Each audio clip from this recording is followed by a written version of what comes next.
So I'm not sure if you heard this one, but it's just been announced by Keir Starmer and Emmanuel Macron that Britain and France are prepared to put boots on the ground in Ukraine to ensure a ceasefire, with the United States providing what they're calling a backstop if Russia attacks those forces.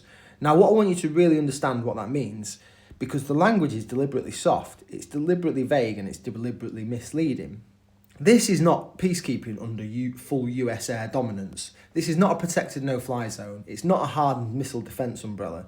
What this actually means is European troops physically embedded on Ukrainian soil alongside Ukrainian forces, and they're going to be training them, helping to rebuild them, monitoring the ceasefire lines, and it's all going to be under the direct surveillance of Russia, and it's all going to be resting on one very fragile assumption: goodwill.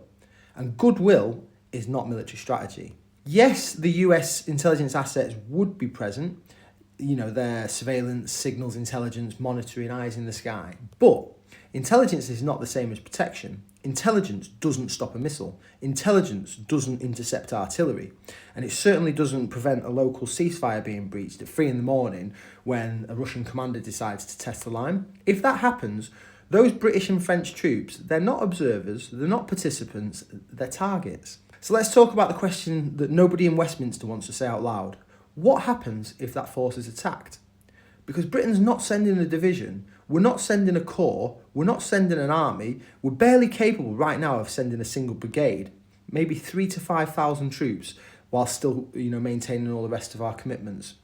That's the reality after 25 years of underfunding, hollowing out and capability cuts, all of this political neglect. If you go back, David Cameron announced that by 2025, the UK would be able to deploy an expeditionary division of up to 50,000 men. That plan's dead. What we have instead is a force that's very willing, very capable, very professional and very courageous, but stretched to the bone. And we've seen this movie before, haven't we? Iraq, Afghanistan, brave men and women holding back the line while politicians back home talk about strategy and timelines and exit plans. The truth is, even with a very limited deployment like this, it would push the British Army close to its breaking point.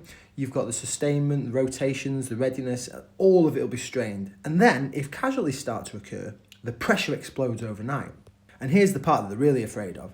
The British public, especially the young, are not buying this anymore. Recent polling shows that large numbers of young people in the UK say they would not fight for this country, and certainly not for Starmer if they were called upon. Not because they're cowards, but because they do not recognise the country that they're being asked to die for. They'd look at this war and they wouldn't see national defence. They'd see a globalist chessboard. They don't see Britain being protected. They see Britain being used by Starmer. And they ask a very simple question. Why?